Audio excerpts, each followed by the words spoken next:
TD.com. Prestige Millers Limited. Together we rise.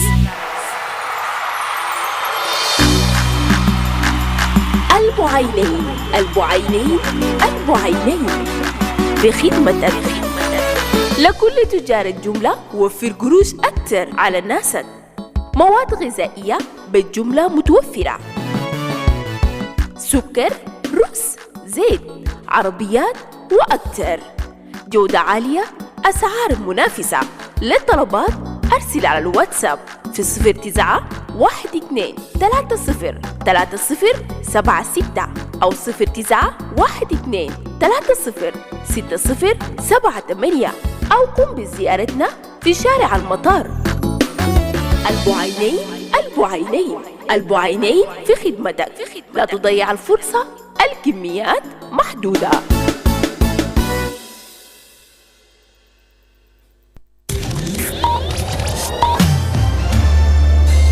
Live from Juba, on air and online. This is iRadio News.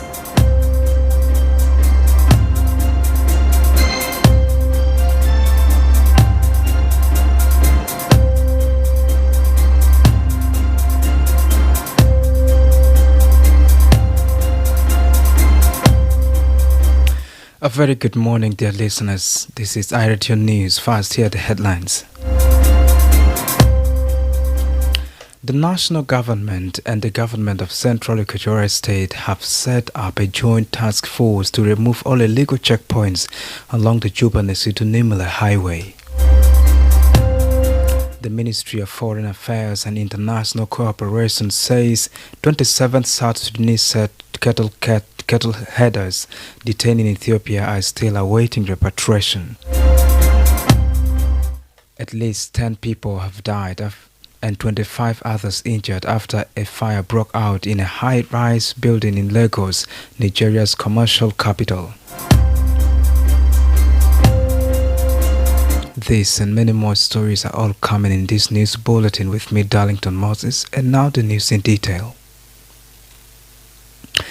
The national government and the government of Central Equatorial State have set up a joint task force to remove all illegal checkpoints along the Juba-Nesitu-Nimule Highway.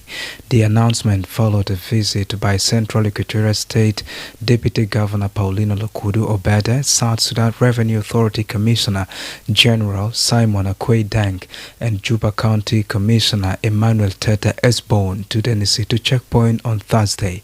The delegation held a meeting with security organs at the checkpoint to address complaints of illegal roadblocks and unauthorized collections targeting truck drivers.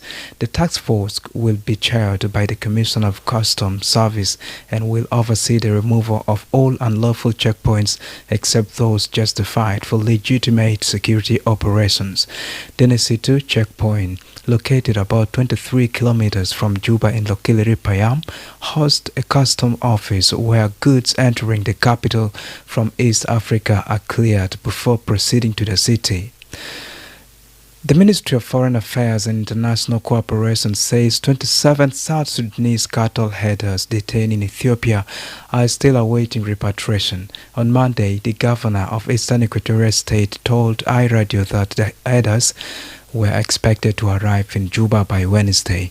They were arrested by Ethiopian authorities after crossing into the territory with arms. Speaking to the media in Juba yesterday, Foreign Affairs spokesperson Apuk Ayuel Mayen confirmed that the South Sudanese embassy in Addis Ababa has been engaging with Ethiopian authorities to secure their release. She said the group is now free and arrangements are underway for their return. The ministry did not provide a specific date for their arrival, but assured that the government is working with Ethiopia to ensure their safe repatriation. This is iRadio News. The Bank of South Sudan has paid tribute to its former governor, Othum Rago Ajak, who died in Egypt after a long illness.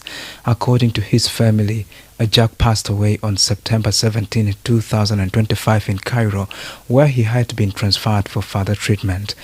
He served as the governor of the bank between January 2017 and May 2018.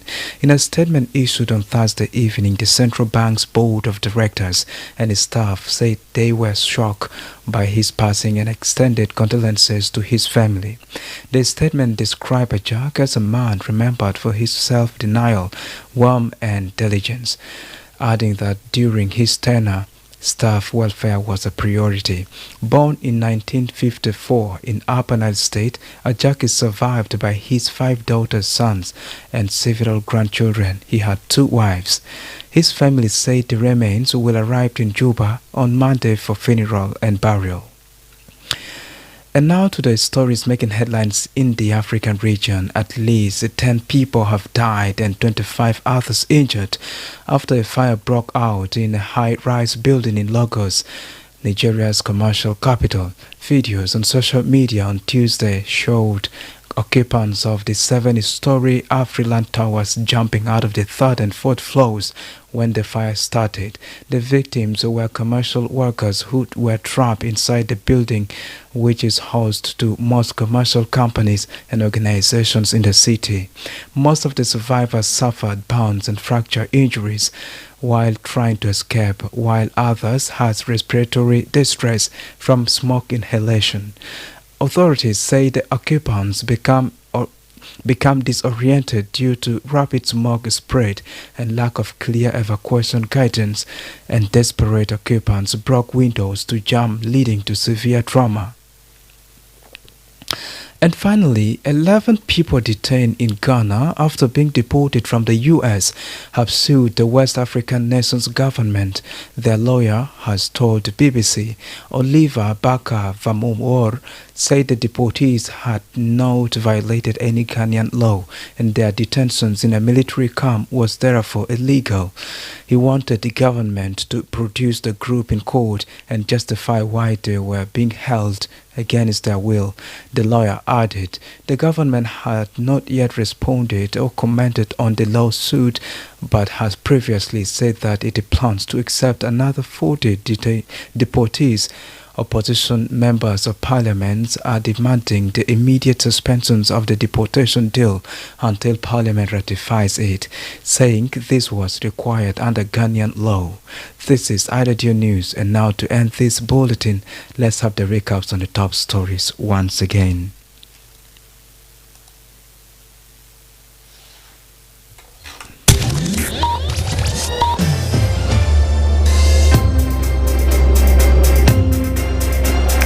The national government and the government of Central Equatorial State have set up a joint task force to remove all illegal checkpoints along the Juba-Nusito-Nemile highway. The Ministry of Foreign Affairs and International Cooperation says 27 South Sudanese cattle herders detained in Ethiopia are still awaiting repatriation. And at least 10 people have died and 25 others injured after a fire broke out in a high-rise building in Lagos, Nigeria's commercial capital.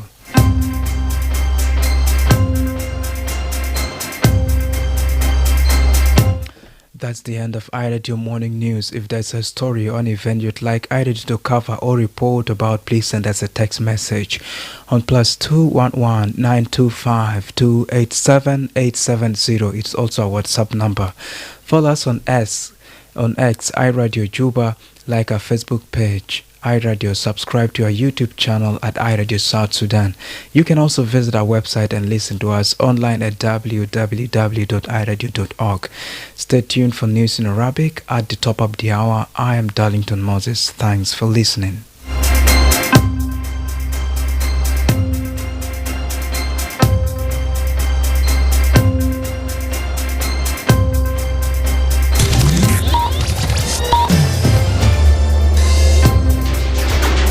فتش على راديو مثالي. آي راديو هو جوابك.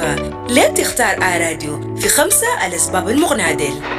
الثقة والوصول. بيعتبر آي راديو المحطة الإذاعية الأكثر ثقة وشعبية في جنوب السودان، مدعومة بالاستطلاعات الأخيرة مع قاعدة مستمعين مخلصين. حتصل رسالتك إلى جمهور واسع بشكل فعال. شبكة واسعة النطاق. آي راديو ليست مجرد محطة إذاعية، إنها شبكة من المحطات المترابطة. لم تكن شريك مع آي راديو. سنقوم ببث برنامجك عبر مواقع متعددة مثل واو، أويل، كواجوك، يامبيو، بور، رن، ملكال وباليت، وبيضمن أقصى قدرة من التغطية والتأثير. التواجد الإقليمي بتمتد بصمة آي راديو